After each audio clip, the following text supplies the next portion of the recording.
the simplest or the easiest philosophy of life to understand. And it kind of is the default view of people. So I know you've had the ideas that we're going to be talking about today before. You probably felt a lot of the same intuitions or feelings that this guy Epicurus had thought and articulated back in his day.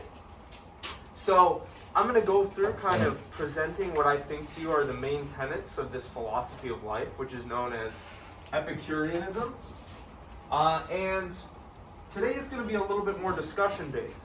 What I'd like to do is just talk about some of those principal doctrines, those numbered little sentences or sections that were in the reading for today, and get your opinions on them and see what you think about this.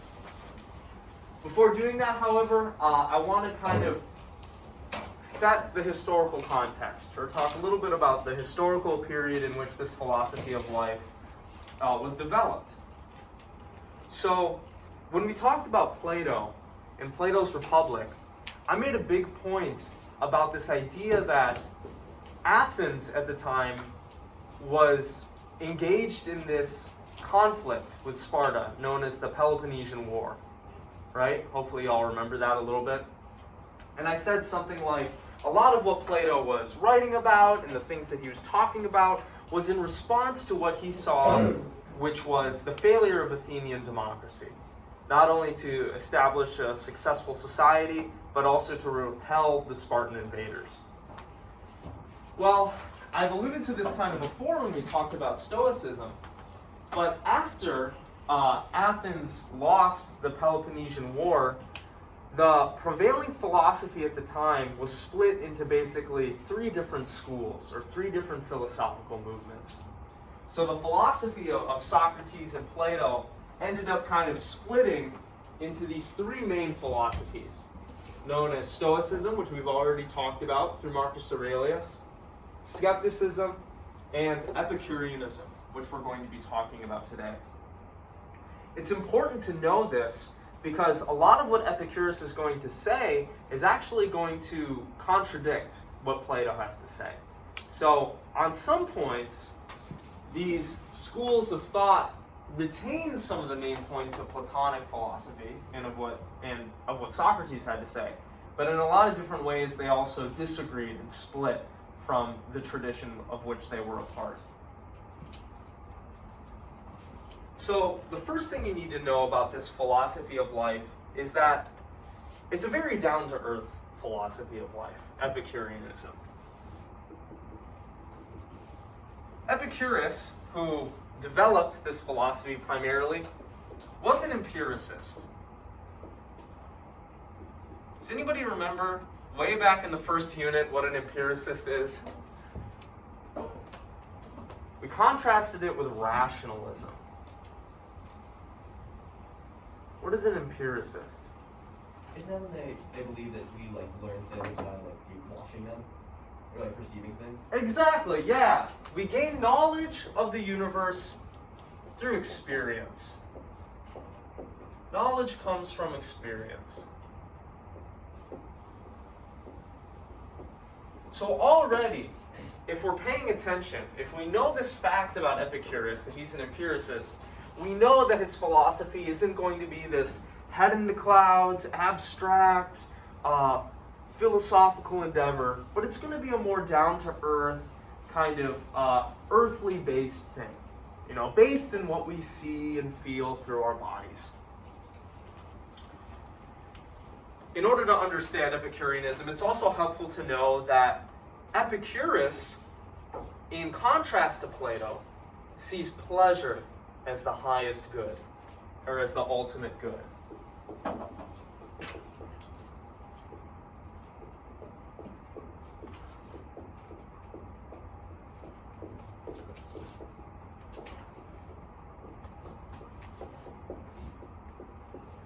Pleasure is the thing that ultimately is most valuable and the thing that we should organize our lives around.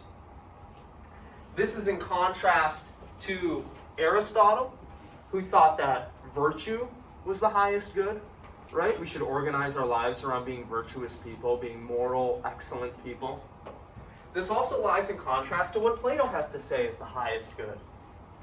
What did Plato think we should kind of base our lives around? What should structure our lives according to Plato? What makes a good philosopher, Kane? Maybe that's an easier question. Knowledge and reason. Knowledge and reason, exactly. Epicurus is going to depart from that entirely. He's going to say, look, knowledge and reason is helpful sometimes, but it's not the highest good. Okay, the thing that we should be basing our lives around is pleasure, generally. And we'll get into the specifics of that in a little bit. Thus, we can kind of summarize Epicureanism as a philosophy which prioritizes earthly matters and pleasures. It's not concerned with the afterlife. It's not concerned with what the gods are doing or the realm of the forms, which Plato is interested in. It's concerned with trying to get through this earthly life and trying to make this earthly life as least burdensome as possible.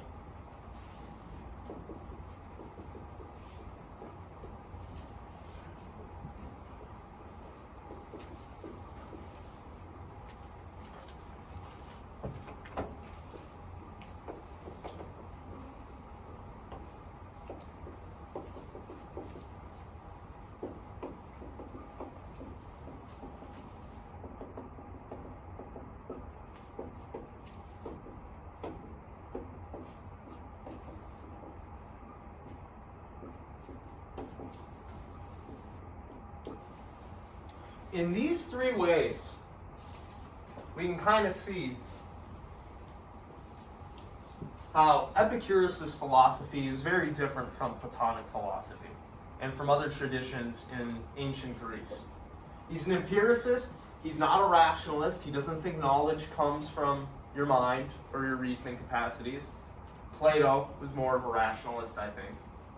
He doesn't see morality as the highest good, or knowledge or reason as the highest good, but it's pleasure. And his philosophy of life is very down to earth. It's about the here and now, and making the here and now as pleasurable as it can be, basically.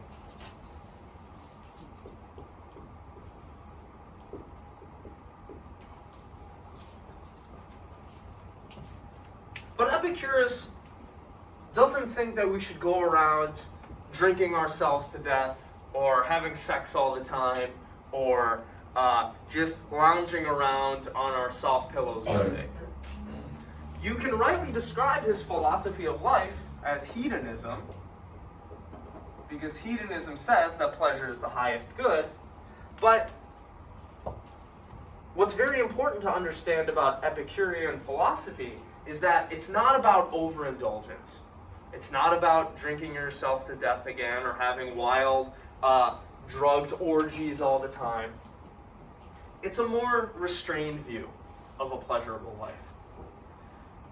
Epicurus advocates for seeking after a certain kind of pleasure, known as ataraxia, which means untroubledness.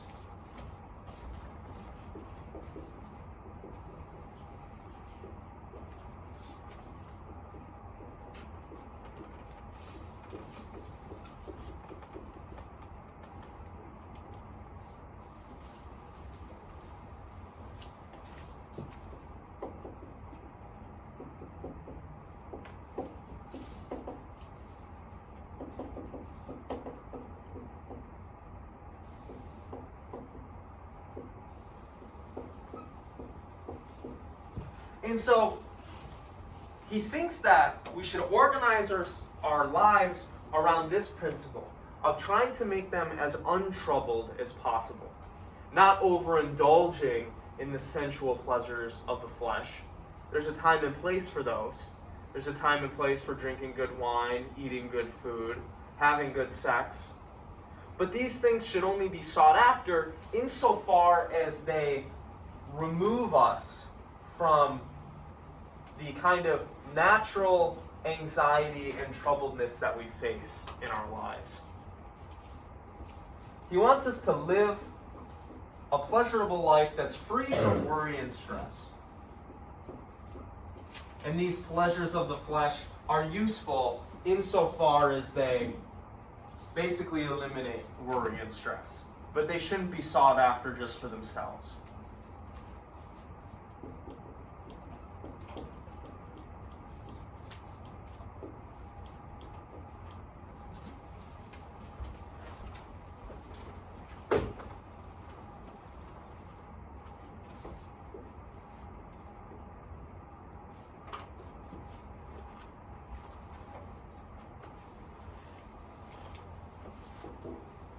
And another part of Epicureanism that's important is this idea that our lives should be lived in community with one another.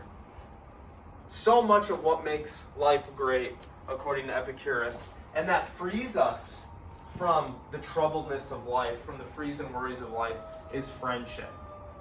So living in community is going to be really important. Having friends is going to be really important. It's for this reason that Epicurus actually set up a kind of commune in Athens that was known as the Garden, where people from all walks of life, all races, all creeds, all religions, can kind of come together, forsake their own rat race ways of living that were seeking after power and status and earthly material goods, and live together in community in a very simple way.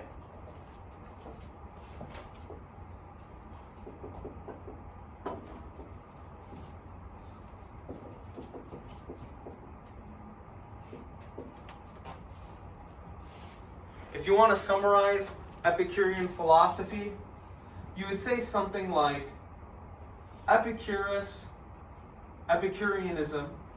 says that we should seek after pleasure.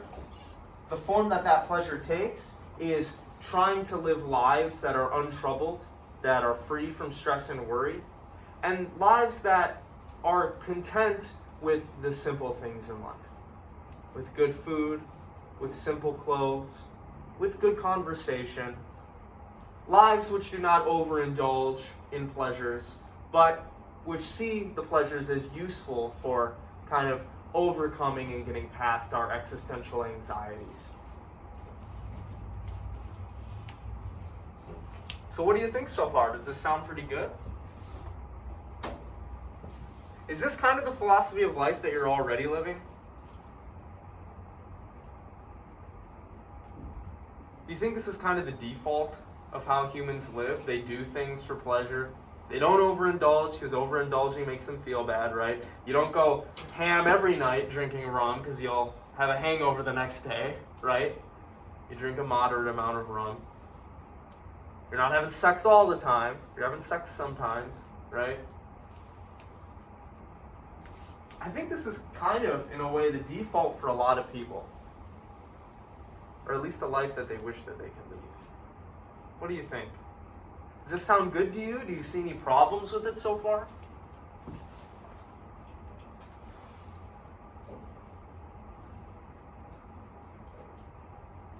Yeah. What does untroubledness exactly define? Like how you define it? Because you can try as hard as you can to live a very untroubled life, but they still can't control outside boundaries of God. Right. Yeah, you can't control that stuff all the time. Basically, Epicurus sees our natural state when we're not worried about things as itself being a kind of pleasurable state. And so our natural state of just kind of, doing our thing, not really worried about the troubles of life, that in itself is a good state, and that's what he thinks we should try to pursue. Not constantly feeling joy all the time, but untroubled. Does that sound good to everyone? It feels like a good, hypothetical, idea to strive for, but it's very, it feels kind of, impractical in the sense that it's, obviously the way to, avoid, something like addiction, for you to say, well, it'll cause you more stress, and you wouldn't be seeking a troubledness if you became addicted. But it doesn't really describe, clear limits to, stop you from crossing that line between seeking pleasure and, going too far. Well, you'll know when you went too far because it'll feel bad, right? You'll know you drank too much the night before, and you'll be able to correct your behavior because you're not going to feel good in the morning. And so it kind of uses how the individual person is affected by their experience as like a guide for how to navigate and come to an untroubledness, if that makes sense. Bless you. It's a rather simple life, right? It's not very complex, not very hard to understand. You do the things that make you happy, that are pleasurable.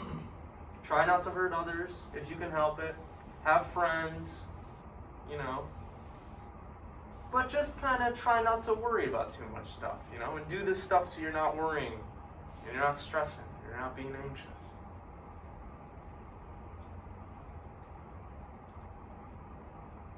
Is there anything wrong with this philosophy of life, as you can see so far? I don't think there's anything wrong with it necessarily. I just feel like in today's day and age, it's really hard to just avoid stress. Yeah, it is. Yeah. Yeah. That's the only thing that, I don't know. Yeah. One of the things that Epicurus would advocate for, and it's similar to Stoicism in this regard, is trying to teach ourselves to be content with little. Because if we don't have all of these artificial desires for watching, The Ultimatum on Netflix, or watching the new season of Love is Blind, or whatever's going on, if we don't have all these artificial needs and desires, it'll be easier to cultivate an untroubled state. In this sense, Epicurus kind of advocated for, again, something similar to Stoicism, which is train yourself to be content with little. Don't expect too much out of life. Don't expect to live like a king or queen. Don't seek after status and power all the time, and don't seek after stuff. But learn to find enjoyment in the meals that you cook for yourself, in the conversations that you have with your friends, and life will be good. And it'll be fun. But suffering is an inevitable part of life, and he does recognize that. But he's got some cool things to say about suffering. Let's see if you all agree. One of the things that Epicurus thinks is causing us so much stress and anxiety is our fear of death. Right? Nobody wants to die. People kind of see their inevitable deaths as very stress-inducing and scary and just something that they'd rather not think about. But Epicurus thinks that our fears of death are built on an irrational or mistaken understanding of what death is. Perhaps if we could view death in the right way, a lot of our stresses and anxieties would kind of dissolve.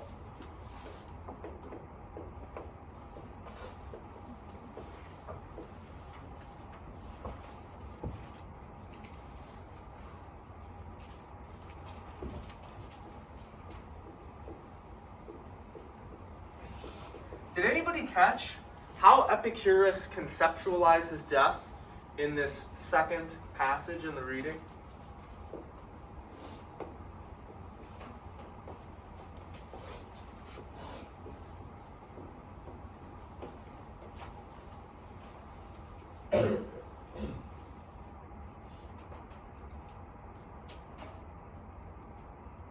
Most of our fear and worry, Epicurus thinks, comes from, like I said, a mistaken understanding of death. Epicurus thinks death is nothing to fear because we'll never experience it.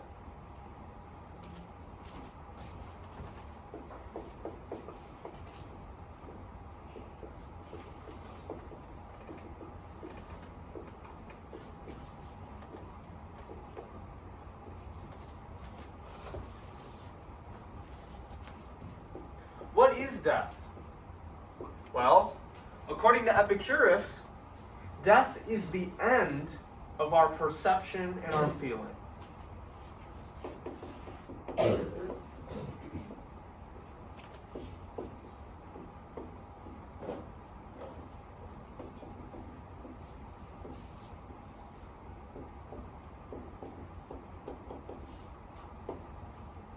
Why do we fear things?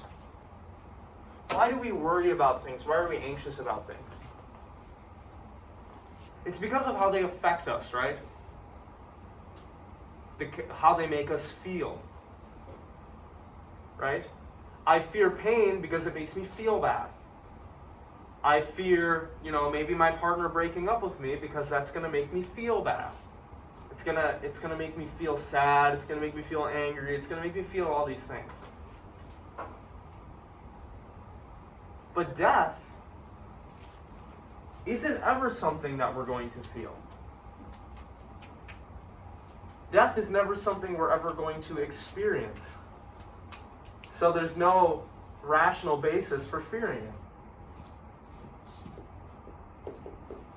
1 minute we're alive, and then the next minute we're not thinking or feeling anything. Right? So death is not something we'll ever experience. It's not something that we'll ever feel. So it doesn't make any sense to fear it. What do you think of this argument? If I fear getting murdered or drowning, something that is painful.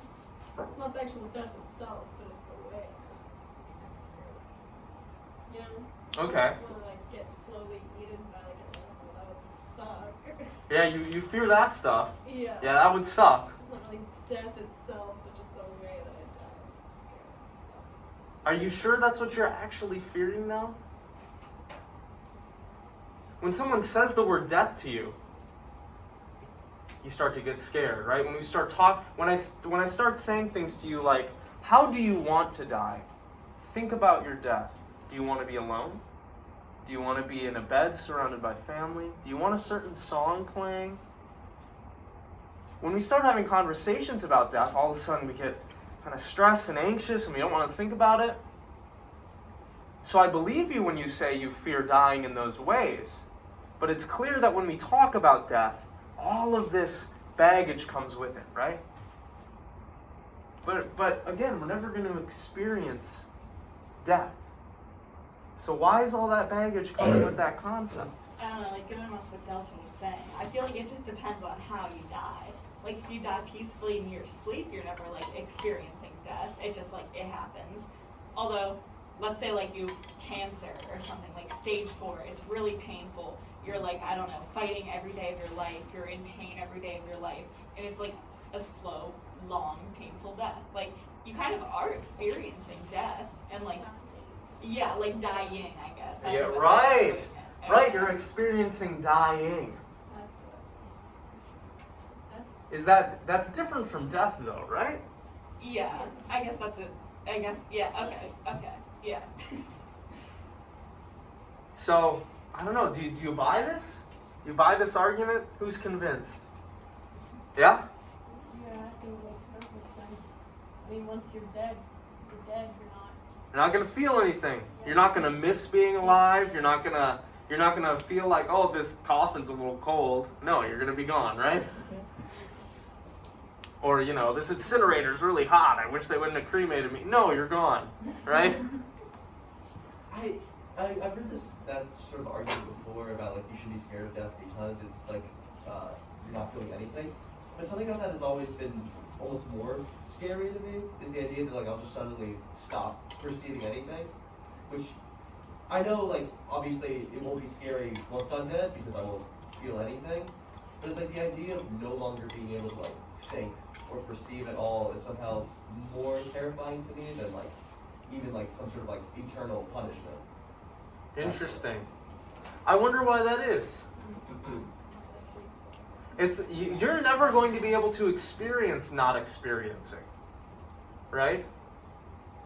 It's just some idea or some concept you have in your head that you're afraid of, right? Not perceiving, that's scary. Well, you're never going to know what that feels like. So I wonder why be afraid of it? Why do we have those feelings? What are you going to say? I was gonna say, I'm more scared of other people's deaths than my own. Because, like you said, like, if I die, then I die. Like, it's just kind of the end of everything for me. But if, like, my boyfriend dies, then, like, I don't know. Then I just, like, I don't have a friend anymore. Like, a whole, like, part of myself is gone. Right. Or, like, my mom or my cat. That's, like, a lesser example. But, still valid, though. I love my cat very much. And I'm more scared of, like, her dying than okay, maybe not my cat for that reason, but my mom. Right. Like, I'm more scared of her dying than myself, because if I die, I'm not gonna like do anything about it. If she dies, it's like a lifetime of grief. I don't know. Right. Yeah. Yeah. I mean, it's clear that other people's deaths will affect us, right? Depending on who they are, they're not something to look forward to, right? Unless you have somebody really bad in your life and you're hoping that they die.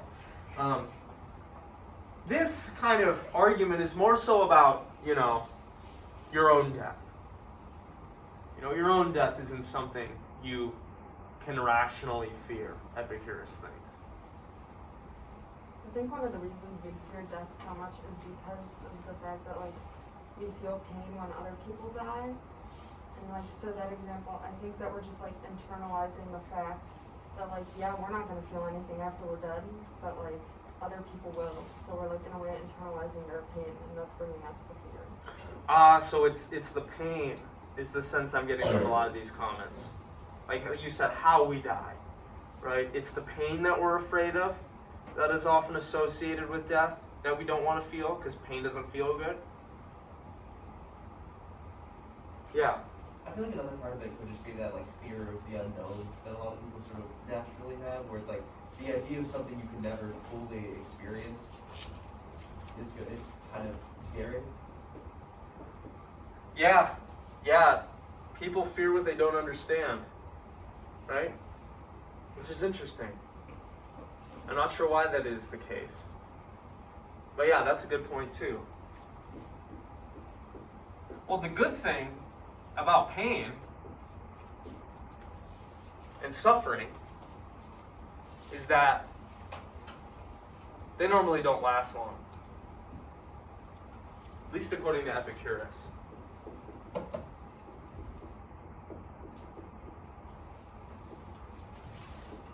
A lot of you have said, it's not like the death that I fear, but it's the pain that's associated with death. Well, the suffering of life is not too much to endure, because often we don't experience it for very long.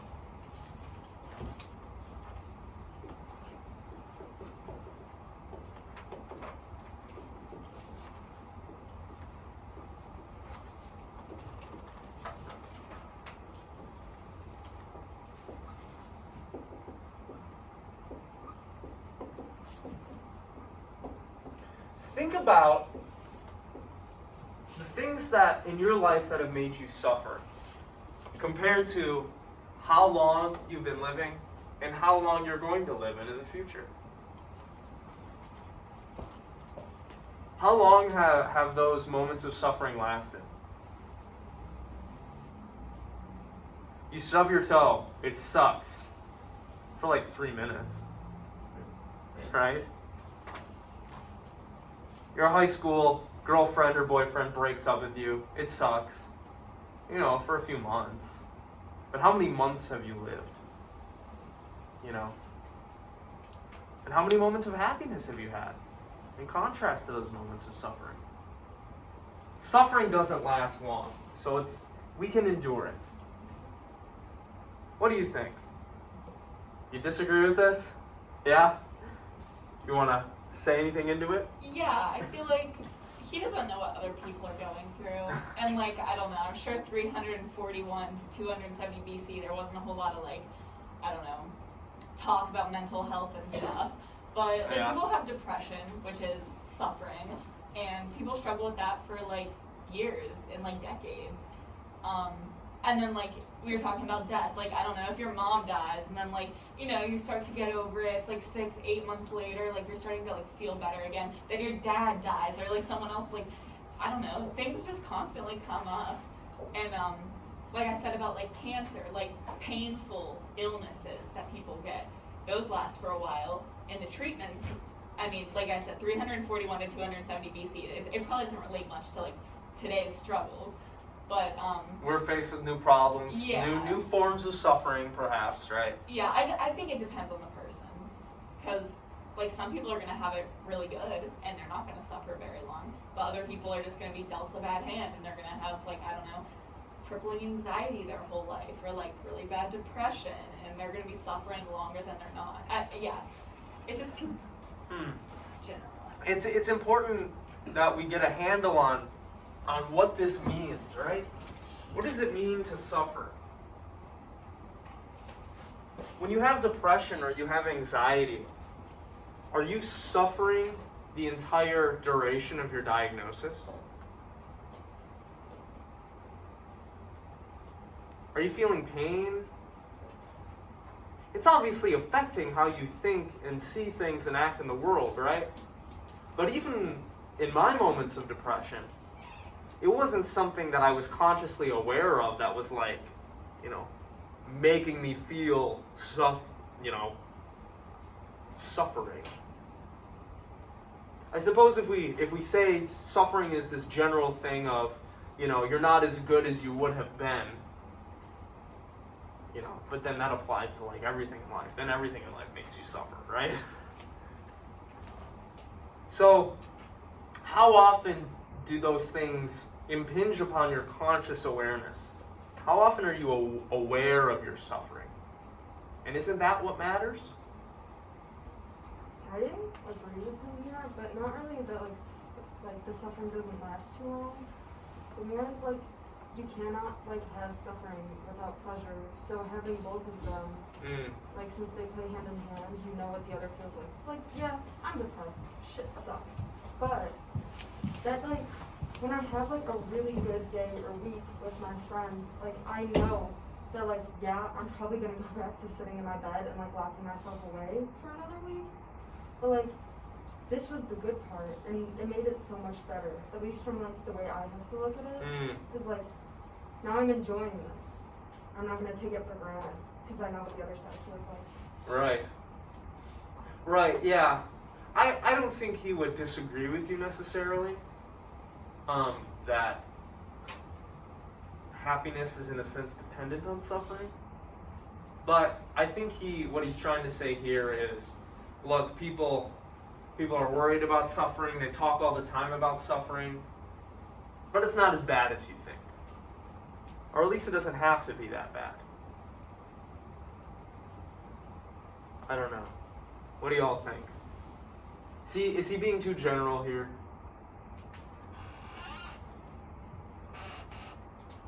Why don't we think about our moments of happiness and pleasure more?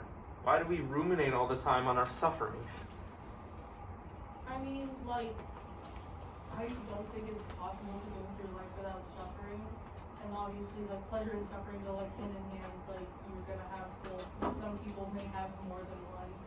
Like, more of one than the other. Mm-hmm. And that might make people question, like, is the suffering worth it for the pleasure? You know? If that makes any sense. Mm-hmm.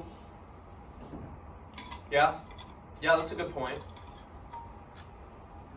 We don't know exactly how much suffering or happiness we're going to feel in our lives. Some people are going to feel more, some people are going to feel less. Do you feel like you think about your sufferings more than you think about your moments of joy? It depends on what I'm feeling at that moment, I guess, or like in that situation. Like, when my parents were like going through this terribly long process of like divorce, I was constantly thinking about like my suffering. I was like, oh my god, every day sucks. Like I hate being home, but I hate being away because then I have to talk to people. Like everything just sucked because I was going through it. But now that I'm not, like I don't really think about it that much because like right now I'm not going through anything. Like nothing has happened in my life recently that is like, I don't know, monumental or anything. Like I'm fine, so I'm not thinking about it much right now. But I don't know. Would you say you're content with how life is right now? Yeah, I'm content with my life right now. But like, I don't know. Now, other people in my life, like their parents are going through stuff, and it like, you know, that affects you. And then like, it's hard to look at the positives because every day, like, you're around people you live with, you're suffering. Like, I don't know. Yeah. Yeah, I mean, Epicurus would say, yeah, you know, life can be really sucky sometimes. But the fact that you're not feeling, you know, suffering right now, you know, that means you got this. You got this untroubledness. You know? And that's what you should be, that's what life is all about. You know, if you got this, you're good. You're doing well. I'm trying to remember what I was gonna say. So I feel like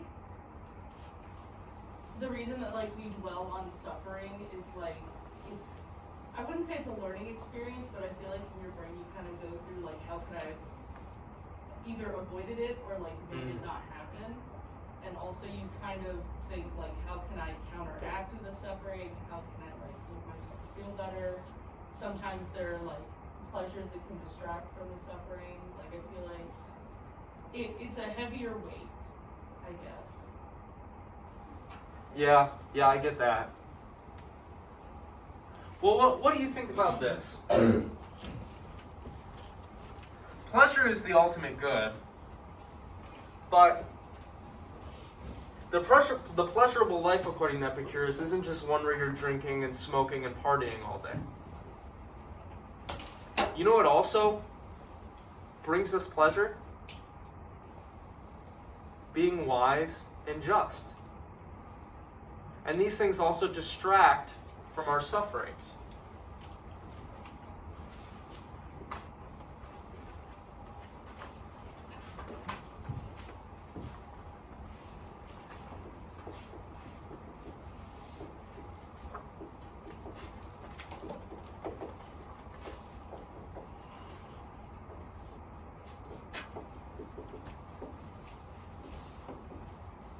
Could we be suffering a lot because we're just like thinking about ourselves so much in like a kind of a narcissistic fashion?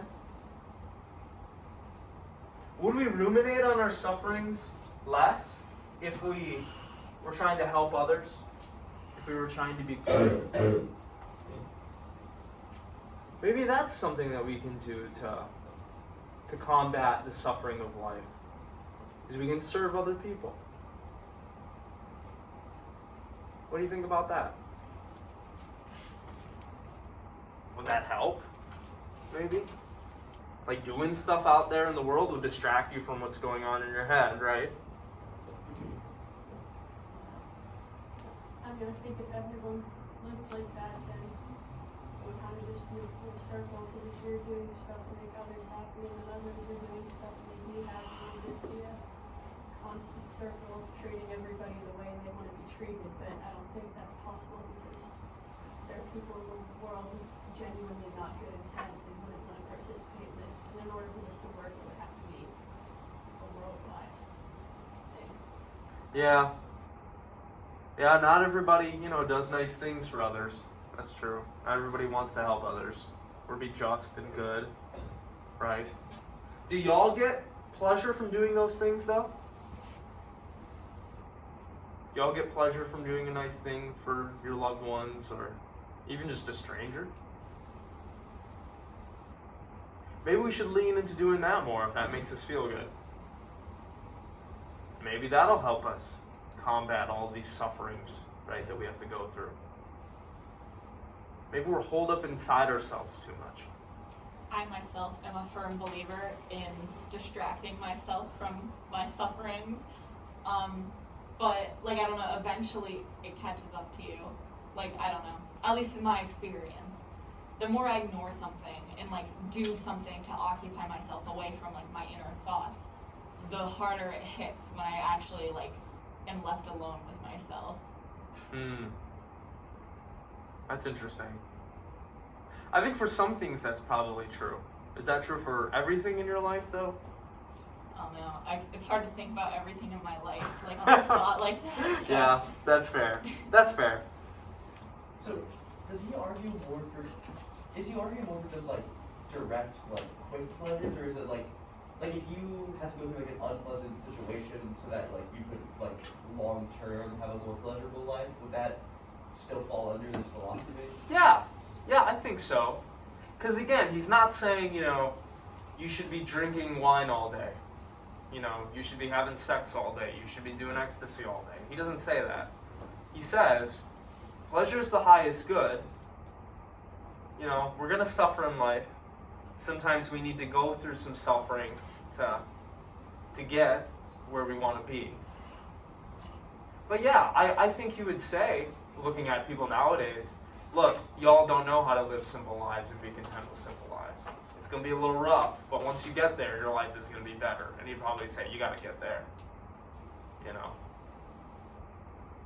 Because these people lived really simply in this garden community. They didn't have Netflix, they didn't have phones, they didn't have electricity, they didn't, they had simple clothes, simple food, conversations with others, hanging out, looking at the flowers, a very different kind of life than we're living. Is anybody convinced that that's not the way to go? You're like, look, we're not going to be able to get there, or that's not what's going to make me happy. I mean, like, thinking about it, like, some of, like, the ways that they used to live, I feel like a lot of people nowadays would consider that suffering. They're like, ugh, no heat, suffering. No AC, suffering. Right. No plumbing, this is awful. Like, it's just kind of like, what, I guess, would a simple life look like nowadays, I guess, is the question. Yeah. Yeah, what would that look like? I don't know. What do y'all think? Maybe you only watch you only spend an hour on your phone a day or something? Instead of 6. Insane number.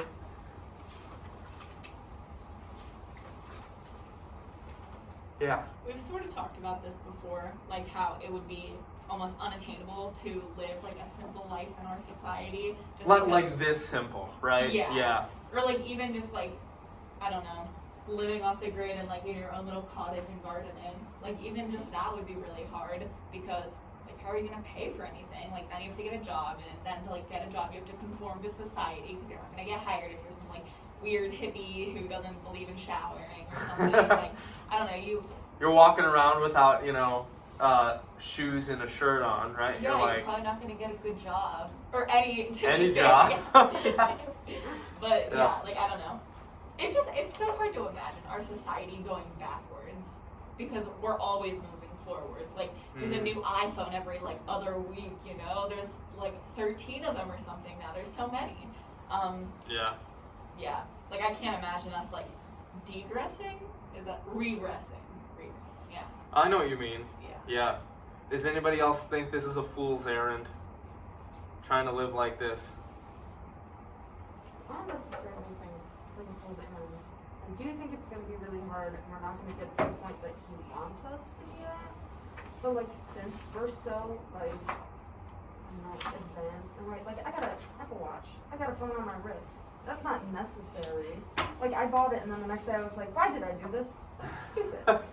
So like, I think if we just cut back on things that like the Apple Watch, that we were just like, I don't need that. It was a stupid purchase that was just to indulge myself. Like, and we just took the small steps that eventually we could get to where he's like going, but not to his extremes. Yeah, Like, maybe we'll never be able to get there. Yeah. Yeah. Yeah, I mean, I think there's part of him, though, that would also say, look, if you can't get to untroubled the way that I'm doing it, you got to use the tools and the strategies you have available to you. I would think, in my reading of Epicurus, he's not trying to get people to follow what he's saying, really. He's just saying, look, this is what I think is going to make you happy. You know, take it or leave it. You know. In that sense, I think there are some words of wisdom in here, but it does seem pretty hard in our very complex technological age to kind of do some of the things that he thinks is going to make us happy, right? Or untroubled. I mean, me personally, I don't think I could like live an like untroubled life just because like my brain like functions at like 1,000,000 miles an hour and like thinks of a bunch of different things that I don't necessarily need to think about or be anxious about at all. But like even in like times of pleasure when I'm like distracted from it, my brain's still like, remember this though? And then just like makes me think of like something that I'm like currently worrying about or like suffering through. Like for example, I went to a concert with my boyfriend and my purse was like slightly too large. And so I had to go hide it in a dumpster for the like majority of the concert. And like, And you were constantly worried about it the whole like, time, I right? was Yeah. having fun, but then like every once in a while, like this anxiety would wash over me. I'd be like, my purse is in the dumpster. Oh my god. Yeah. Yeah, have y'all had experiences like that?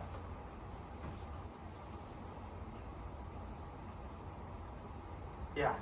I mean, I think part of that definitely comes down to the fact that, like, because we've created such a like complicated world, and our brains aren't really hardwired to live in a world where we have like a supercomputer in our back pocket that lets us be worried about like everything at the same time. Like, there's been research into like how like people who show signs of neurodivergency like in like medieval eras and times like that could be a lot better off if they're working as like farmers or other jobs that the way their brains work were more suited for. Whereas like now, if you're working like a 9 to 5 in a cubicle, like typing out numbers, it's going to be a lot more complicated and stressful for you. Right. Right, yeah. I mean, our society has become so complex. We need to keep track of so many things, like all the time. Like, social situations have become more complex and layered, right? Now there's this whole business about like, we have to wear a certain thing in a certain way too. And now it's starting to be the case that like what you believe or what your personal opinions are, if those are wrong, people are gonna like hate you. And it's like, wow, like this life would have been infinitely simpler, right, than anything that we have. Like people were just doing their manual labor skills, right? They were chopping their wood, they were raising their goats. Maybe the merchants had to deal with some money now and then, right? If you were a person of, you know, if you were in a political office, things are a little more complex for you. But there's a sense in which we do have to deal with a lot more, right? And those open up new opportunities for suffering. What are you going to say? Oh, this was going back, so it's not really like, I don't know, accurate anymore, or like, I don't know, whatever. The fact that like we do live in this society where information is available to us like that, like we instantly know like when Russia is like torturing Ukraine, like when they like do something, like literally in an instant. It's more stress to juggle along with like our personal lives, because now you have to like handle work and money and all that, and like your own happiness and like mental health. And then like you're like, oh my god, wait, now we're like going to war too? Are we going to war? Are we gonna like, I don't know. It's just like, I don't know. That's a bigger example. But even things like in our, like, I don't know, own nation, like a new bill will be passed and it's like, okay, if you say the word gay in school, you're gonna go to jail. Or like if your child says the word gay, you're gonna get your children taken away from you. Like that literally just like went through in Florida like a couple weeks ago. Like now we're just dealing with all these things, and I don't know. Ignorance is bliss in a way, and we don't have that anymore. Yeah, maybe a news and social media fast would be good for everybody. I mean, we're the ones that keep feeding into this, right? Do we need to know what's happening, you know, in Russia, or do we need to know what's happening in the Congo? I don't know. I'll come back to you. Yeah. I feel like surface level, it's like, yeah, pleasure's good. It'll be so nice to just like live in a, you know, an untroubled life. But then like, as you dive deeper into it, you're like, but like this, and also this. And then, like, me personally, I think if he lived in, like, today's society, if he would think differently, or, like, if it would, you know, like, have different, like, in the different circumstances that, like, it would be, he would think completely differently, like, altogether. Yeah, well, if he was raised in today's society, he'd probably think very differently, right? I mean, he'd be conditioned into thinking about and using these systems and concepts that, you know, he never had access to. I was just gonna say it's hard to be unaware. Like, I stopped watching the news because I was getting too stressed out. But, like, my mom will come in and be like, can you believe what's happening? Like, I don't know, just because, like, other people in our lives talk about them, like, we're forced to hear about it. I wonder if, yeah, I mean, I know what you mean. My people in my life are always emailing me about things and sending me links. And it got to a point where I just had to say, stop sending me things. I'm not interested in any of this. Like, and I had to set up a boundary like that because it was just making me stressed out all the time.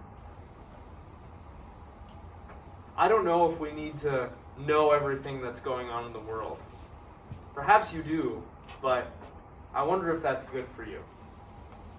There's a sense in which knowledge is good and pleasurable, right? And having it is a good thing. Epicurus says that part of attaining a pleasurable, happy life is learning how the universe works so you can best operate within it. But what knowledge do you have that applies to? You know?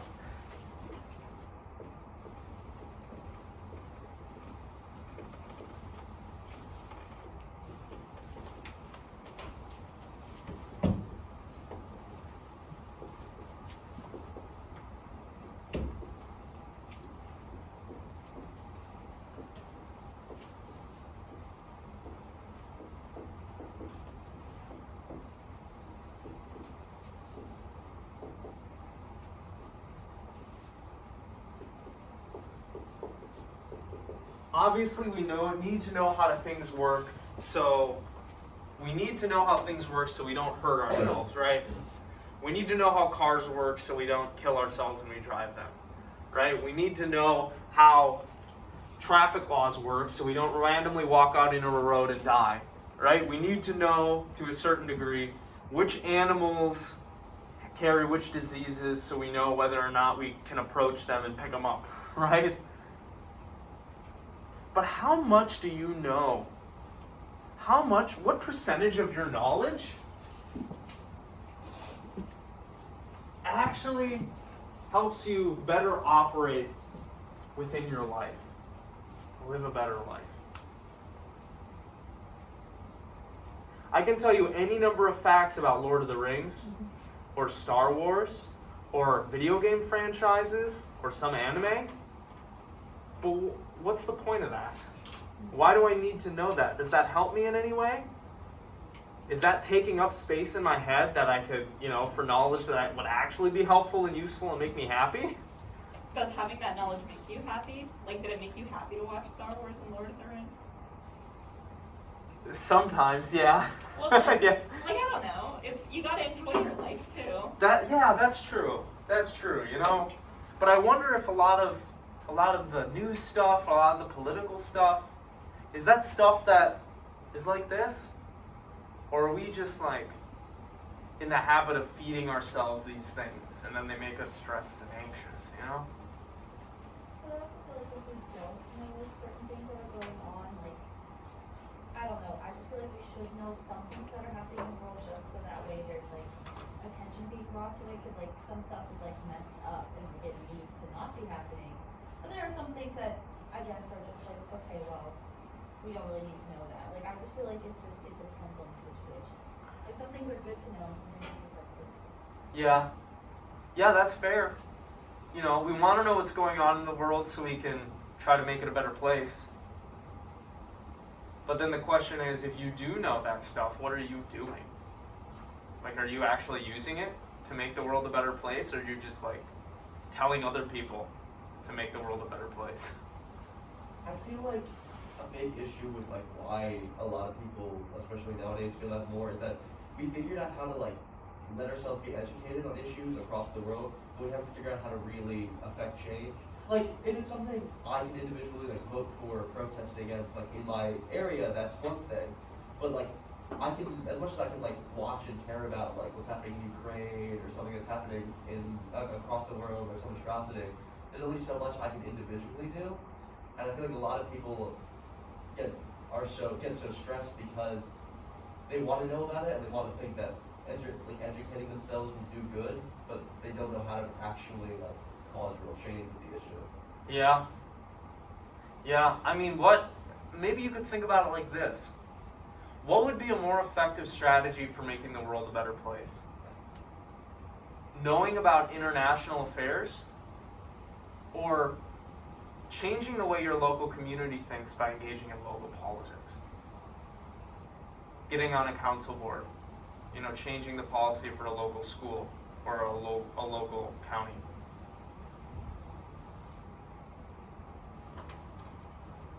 Kind of plays off that. I was gonna say, like, being more intentional with what you're educating yourself on.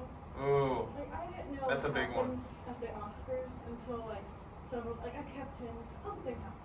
I don't know, because like I just didn't watch it. I don't care. And then eventually, I had to find out one way or the other. You're on the internet. everybody's talking about it, right? Yeah, and like I didn't care, and I don't want to learn about that. I don't want to know that. Like, I don't have any connections to these billionaire people. Like, I don't care. I don't want to know about that. But I do care about some things, and I intentionally learn about those select things that I do think I can have a change with. Like, I always come back to like veganism.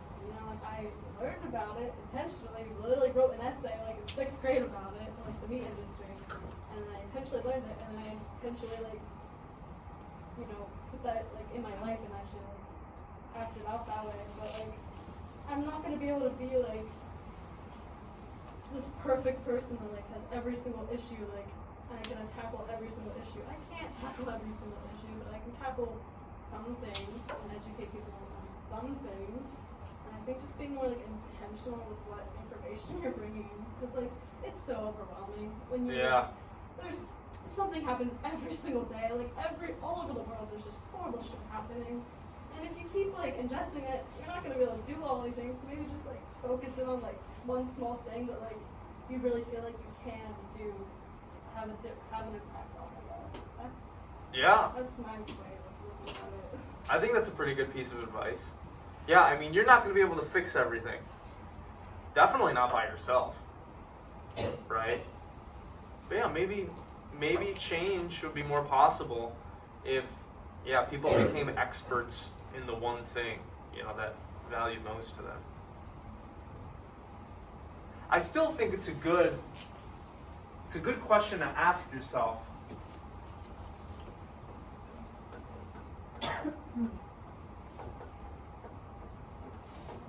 And this is probably something that Epicurus would ask you.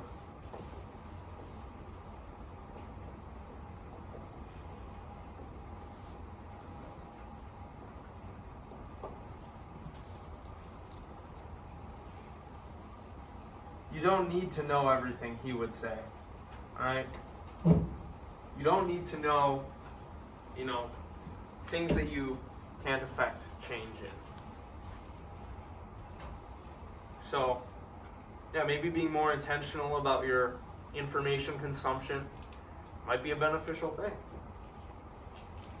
Let's see what you think of this point. Epicurus, as I told you, was an empiricist. His philosophy is very down to earth. He's not a high-minded armchair philosopher who's thinking about the abstract, logical, conceptual connections between all the arguments and all of the things. In matters of knowledge, he says, we should learn from experience, not get lost endlessly in the labyrinth of reason and logic and rationality.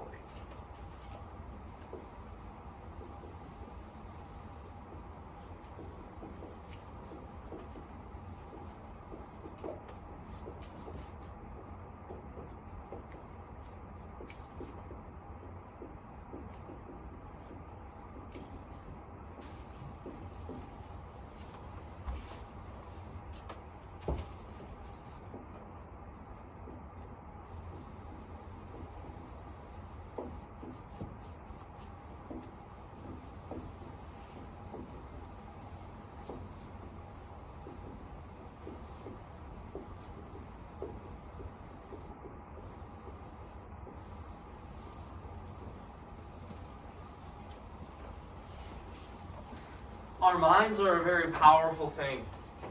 Reason is a very powerful tool that we have to understand the world. But how often do we torture ourselves with our own thinking and overanalyzing and overthinking? Who here overthinks and overanalyzes things? Right. Are you torturing yourself by doing that? He would say, you gotta get back in your body, man. You know, live in your body. You don't have to live in your head all the time. What do you think about that? Easier said than done? Can we train ourselves to be more mindful of what's going on physically in us than what's happening mentally?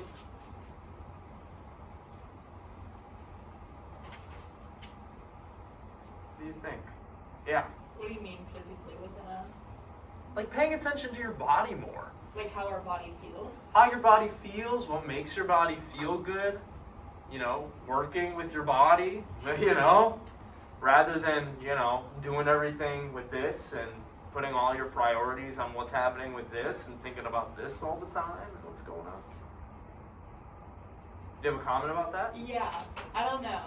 This is really stupid, but I like get really anxious about my body. Like, I had this thing over the summer, and it like started in my collarbone, and I was like, oh, that's so weird. Like my collarbone hurts, but like, how does my collarbone hurt? Like I don't even play a sport. Like I don't work out. And then like it slowly like gravitated downward, and then it was in my rib, and I thought I broke a rib for a while, but then I got like a bunch of X-rays and CT scans, and then they're like, you have pneumonia. But, like I didn't have pneumonia. I didn't cough once. But like I had this pain, and now every time I feel anything within myself, and it lasted for 6 months. Now anytime I feel anything, I get anxious. I'm like, oh my god, wait, what if this happens? And then like it feels like that thing again, and like they never found out what that thing was. So then I like overthink it, and like it'll literally be like a cramp in my like shoulder, and I'll be like, oh my god, You're wait, like, what's it's it back. Like? Like, Yeah, and it's like a genuine fear. But like, yeah, anytime I focus on my body, I go to my head and I get scared. Yeah, so maybe there's already a disconnect between our minds and our bodies that we haven't really bridged yet, and so that makes us feel anxious about what's going on in there. You know, you're like, oh my god, what's that? I got a pain in my heart. Am I gonna die? You know, like. Whereas it's like one moment it's there and the next moment it's gone. You're like, oh, I guess I'm fine. You know, and it's like you just make yourself worry for no reason, right? I mean, it kind of makes me think of like, whenever like I feel something out of the norm, I'm like, what is this? Like, and then I feel like it somehow makes it like it, Cancer. It's got it. It's like you're dying. Sorry, but it's like.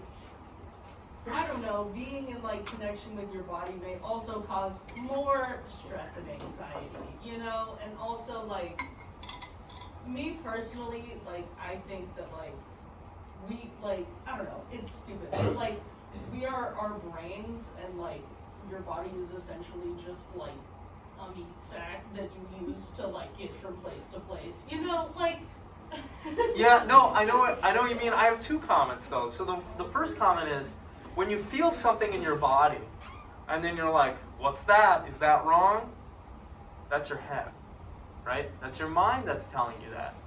That's your mind that is overanalyzing what's going on in your body that's making you feel bad, right? So like, when you are in tune with your body, are you actually being in tune with your body, or are you pretending to be in tune with your body so then your mind can be like, see, I told you, it's a bad place down there, right? And then the second thing is, if we are just our brains, that's just your brain telling you that. Why would you believe that thing? You know? Like, does the brain know how everything about everything? No. You know? Like, have you ever heard the brain is the only organ which is named itself? No. What does the brain know? You know?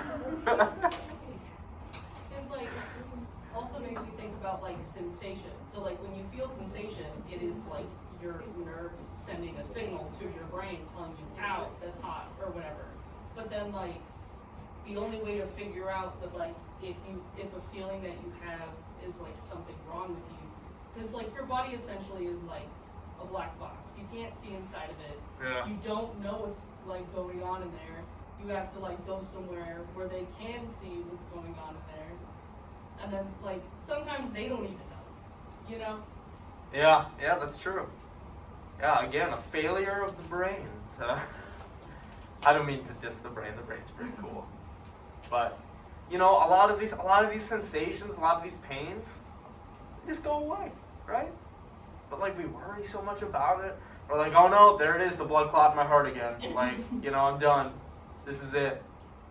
And then 5 minutes later, you're like, oh, all right. It'll probably come back and kill me though, so I gotta be careful, right?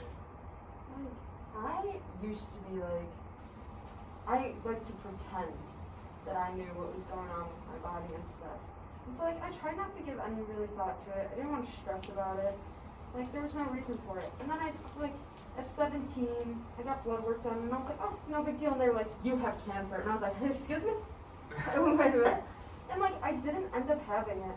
But like, up until then, I was like, oh my god, I was so careless with everything. Like, they let me sit there for a month and believe that like, I could possibly have cancer after I watched my best friend's father die of it. So I was just like in this total existential crisis. I was like, oh my god, I'm not even gonna make it to 18. I'm done. And so like, I kind of beat myself up for being like so relaxed about everything. I was like, you should have cared more. You should have took care of yourself. You should have said, you know, my left arm hurts, you're having a heart attack. Like, I should have been more worried about everything. And so like, now I am because of that. So like, one wrong thing happens and I'm like, what's that feeling? Do I gotta go to the doctors? I should probably go to the ER. I think I gotta go to the ER. And so like, I like what he's saying. I'm a fan of it. But then I feel like one wrong experience just throws it out the window. And you're like, oh shit, now I gotta be worried about everything. Right. And I think though that, and correct me if you think I'm wrong, I think that the reason that we freak out so much about our body is because we don't know what it is to live in our body. And we have we've prioritized all the mental activity so much. So since we already have like an estranged relationship with our body, we never know what's going on, like we don't understand what's going on, and so that always makes us think it's something bad. You know what I mean? Maybe I'm wrong about that, I don't know. I just want to comment. I think it's so funny how everyone's talking about how like scared they get. I literally like tore my meniscus at a basketball game in middle school, and I walked around for 2 months with knee pain and being like, it's fine, and then until it completely like split in half, and then I was like, shit, now I gotta. Yeah, like I like completely ignore all my issues. I'm like, that's fine. Like I just don't have the I don't have the mental capacity to like actually worry about what's going on in my body. So I'm already worried about so many other things. So I'm just like, I'm not in tune with my body like at all. It's like not good, but I should probably be more in tune. Like don't stress about it because I don't. Yeah, maybe don't stress so much about it, but also start to pay more attention to how your body feels when you eat certain things, and when you ingest certain substances, and when you wear certain clothing. Right? How many people are walking around with physical issues because they just don't pay attention to what happens when they eat wheat? Or they mask that stuff by smoking or drinking. Right? It's like maybe the answer is to be more in tune. I don't know. Anyway, he would just say, we're kind of going far afield from what he would say, but he would just say, look, don't let yourself drive you crazy with your thoughts all the time. You know what you know because of your experiences. Rely on your experiences more. Don't overthink everything. Don't overanalyze everything. Hard for us to do because our society does prioritize the mental stuff so much, right? And the logic and the argumentation. But as we've talked about before, you can't reason through everything. And the best things in life are not rational.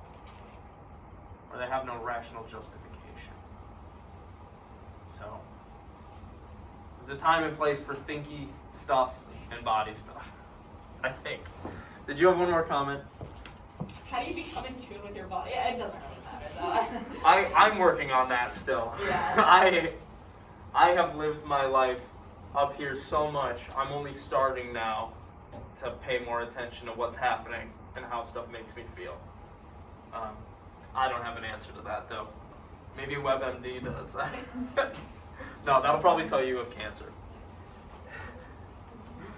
All right, let's talk about one more thing. Let's talk about friendship.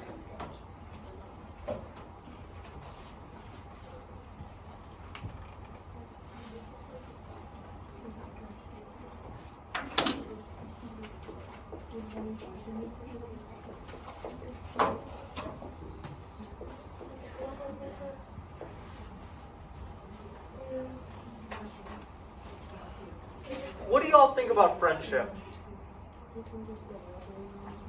Is friendship underrated or is friendship overrated? What do y'all think?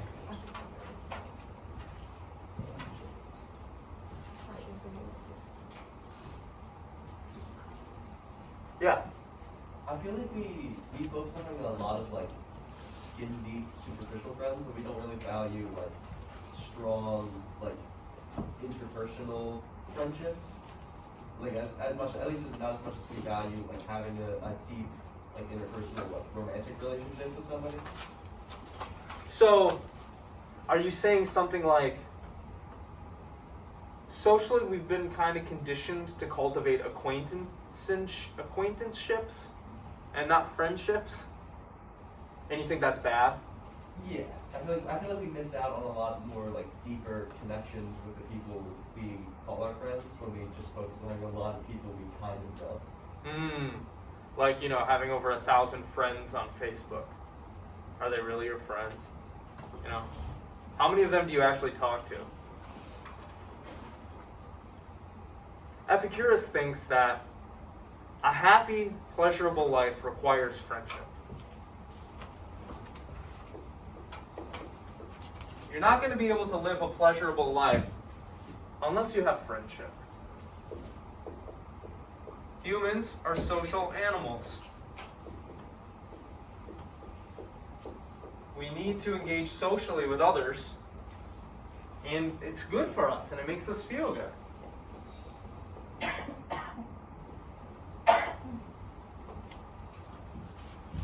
What do y'all think? Do you agree with him?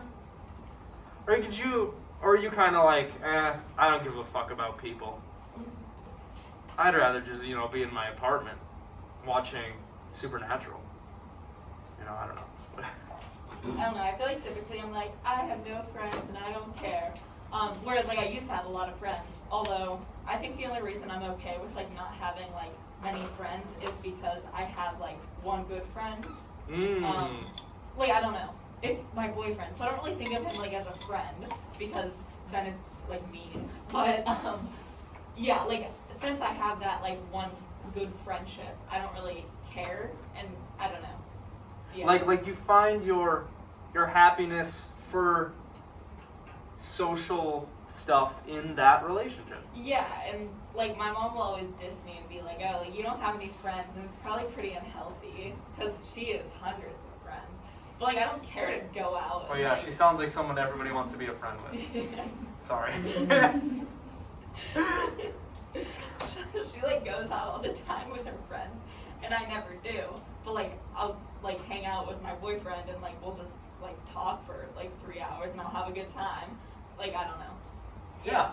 So I think like on the surface, and like friendship doesn't matter, but like deep down, like it does. It's just like the kind. Yeah, maybe we can modify this. Because what he's trying to get at is not, you know, life requires that you know a bunch of people and you hang out with a bunch of people all the time. It's relationship.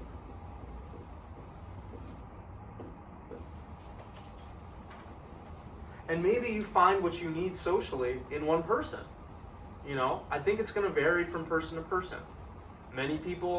Some people require a lot of friends, and they want to have a lot of different people they can talk to and hang out with. Some people, you know, they find what they need in one person.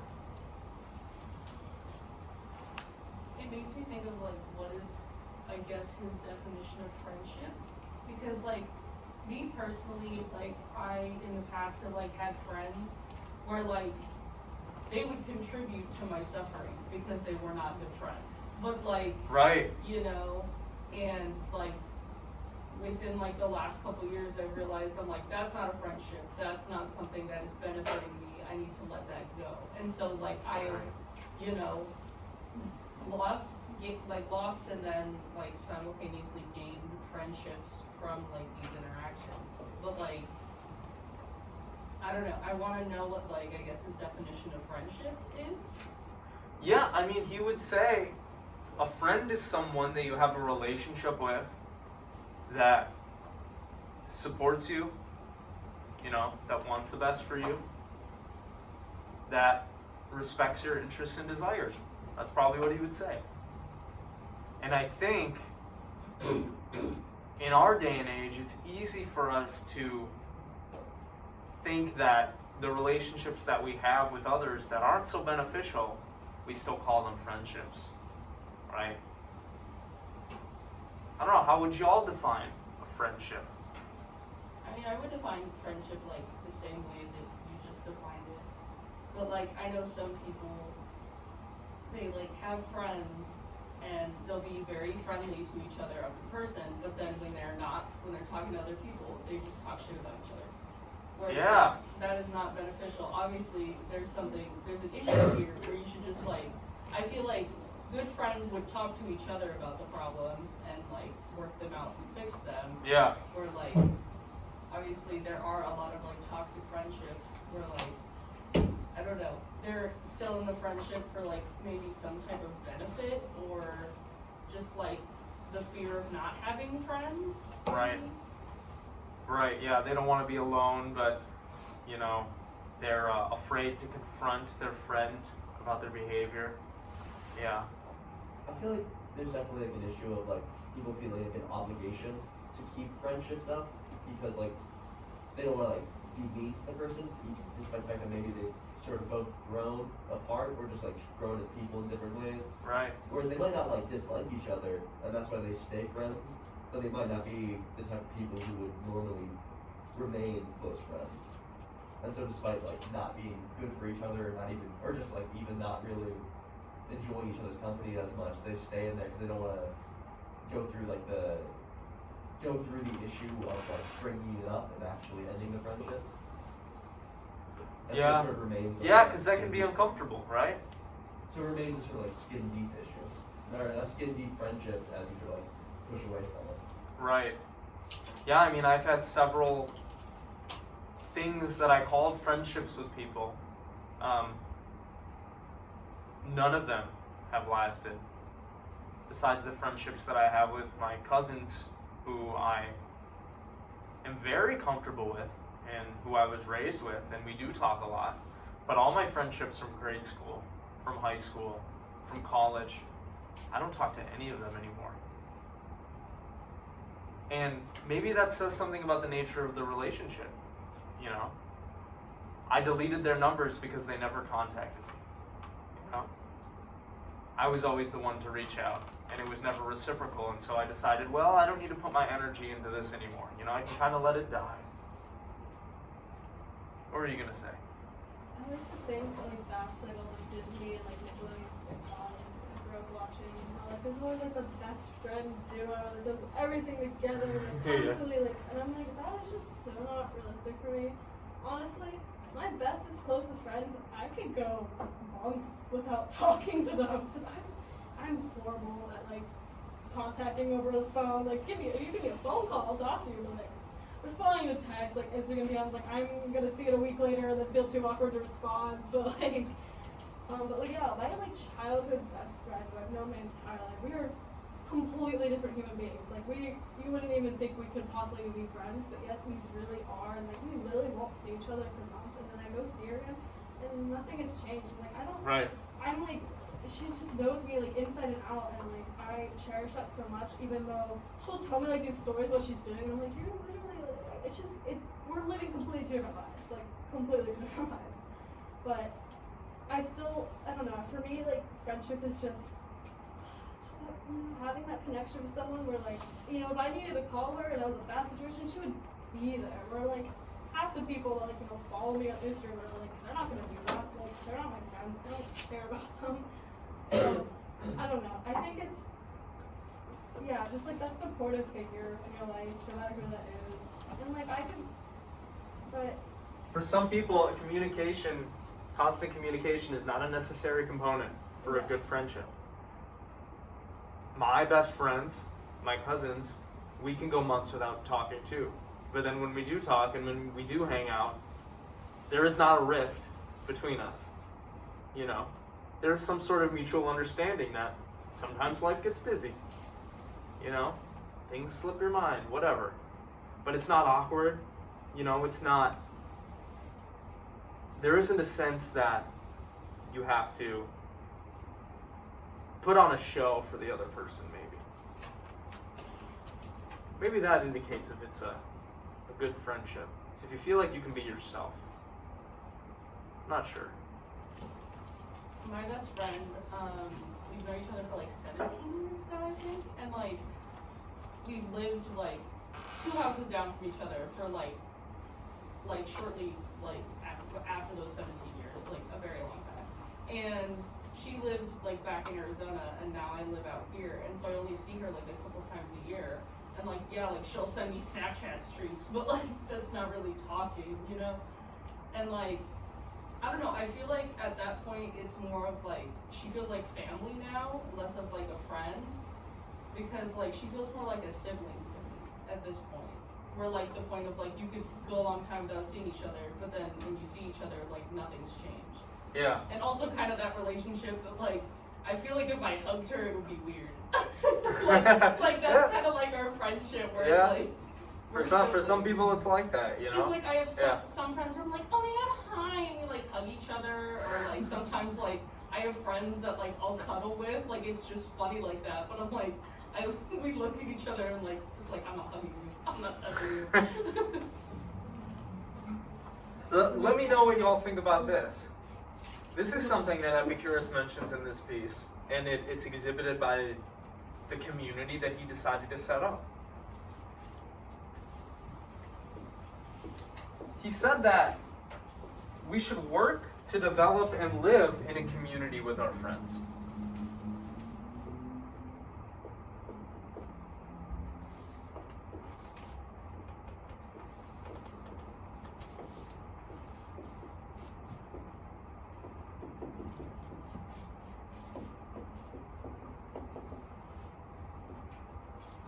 And then this would be really good for people, because when you're with your friends,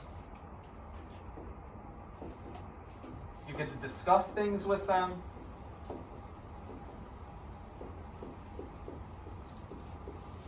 You help each other learn and give each other new perspectives on things.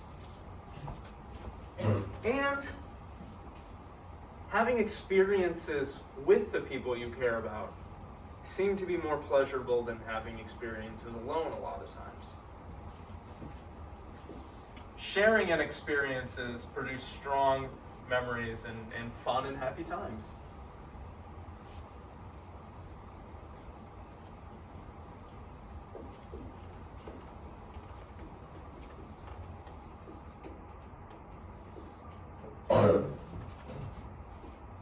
And also,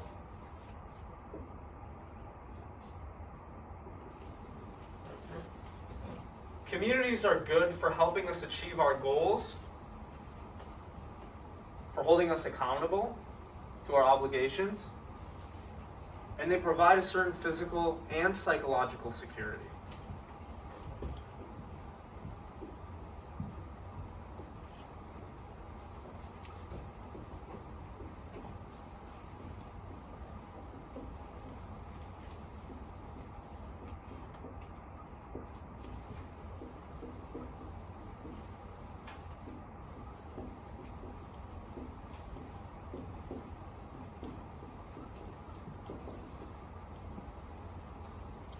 We live such isolated, disconnected lives, right? I bet a lot of you don't even live in the same city as your best friend or best friends. Do you wish that you would live closer or perhaps even together? No? Is it something that you think that you should make make a higher priority in your life? Like actually cultivating some sort of future with the people that support and desire good for you? You know? Rather than moving across the country by yourself, just seeking after your own goals and your own dreams. I love this. Love what he's saying. Over quarantine, like, I've got a few fun little health issues going on. So, like, my mom would not let me leave the house unless she knew that, like, it was totally safe. Like, the longest I could do was go on a car ride. But if I was gone for too long, she'd get suspicious and be like, "Yeah, you come back here." But then my best friends, who were, like, also locked in their house, they called me and they were like, if we quarantine for 2 weeks because their mom wasn't working or anything, they're like, would your mom let you come over and stay? And then, like, after that, I practically moved into their house. Like, I showed up with a bunch of bags and I was like, you're not getting rid of me now. Like, my family all worked from home, so I was the only one there with nothing to do. So I just kind of, like, slowly moved into their house. And then they bought a futon, so I would, like, have an actual place to sleep.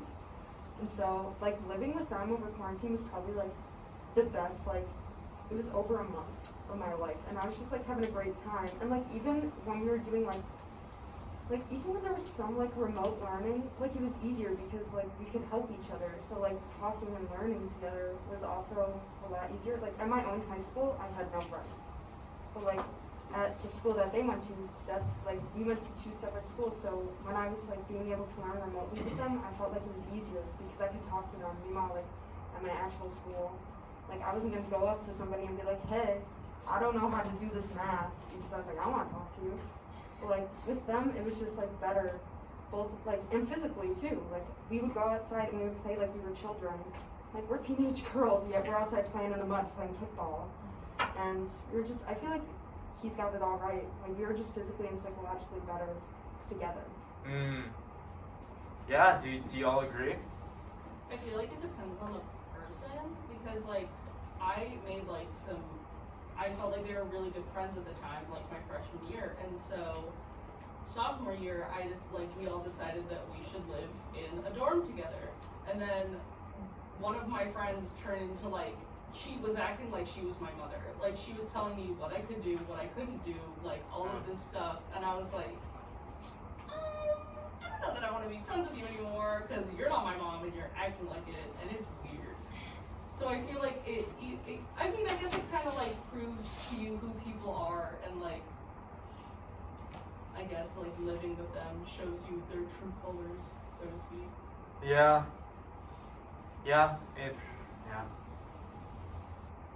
I was gonna say a similar thing about that. Like, you kind of have to make sure that it's like a good friendship. Because kind of how I said before, I had a lot of friends in high school where, because I spent most of my time with my, like, girlfriend at the time, I didn't really have to interact with them as much. And then COVID happened, and then once it started going up, we all went on a camping trip, and it, like, fell apart. So it was the first time everyone was, like, around each other for so long. But after that, you know, it's like the friends who remained after that, we were still such close friends that even now I would love to live with them. And, like, while I'm here, me and my current boyfriend, we both like spent more time with our friends than I did, like, in high school, and I sort of feel a lot closer to my friends here, and I would feel much more comfortable living with them than I would with most of my, like, friends from high school who I don't really talk to anymore. So I think it just depends on it being a person that you can, like, be around and actually both care for each other. Right.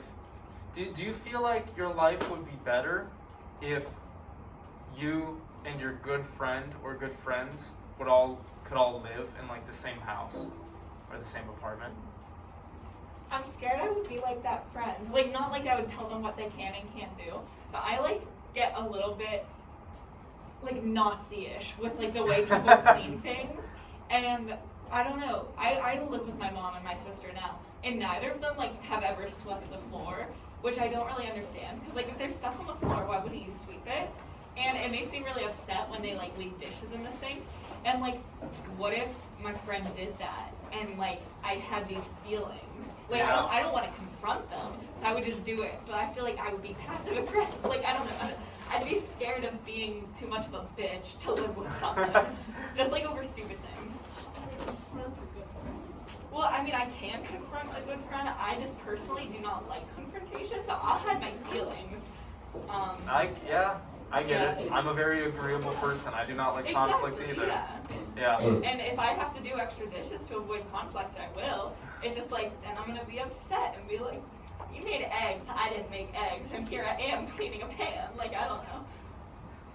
In general, though, do you feel like, I don't know, your life would be better if you at least lived closer to your friends? I feel like we're all so disconnected, right? And isolated, and we're kind of all doing our own things. And whether we realize it or not, those good relationships, those relationships that are built on care and mutual respect and support, really do add something to our lives. I mean, if y'all are coming here to college away from home, there are a lot of things and support networks that you are leaving behind, right? I think Epicurus would be highly encouraging of everybody and their friends kind of setting up their own little communes. Does that seem desirable to anybody else? Why are we working towards that then?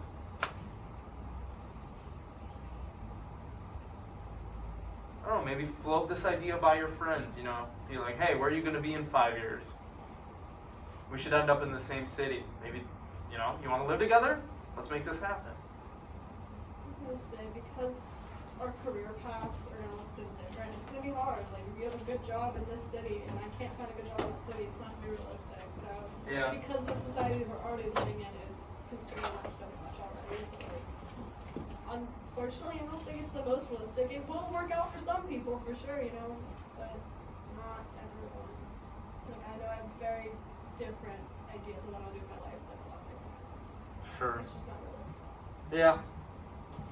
Yeah, alright. Well, something to think about. Anyway, that's Epicureanism. I hope you all found it interesting.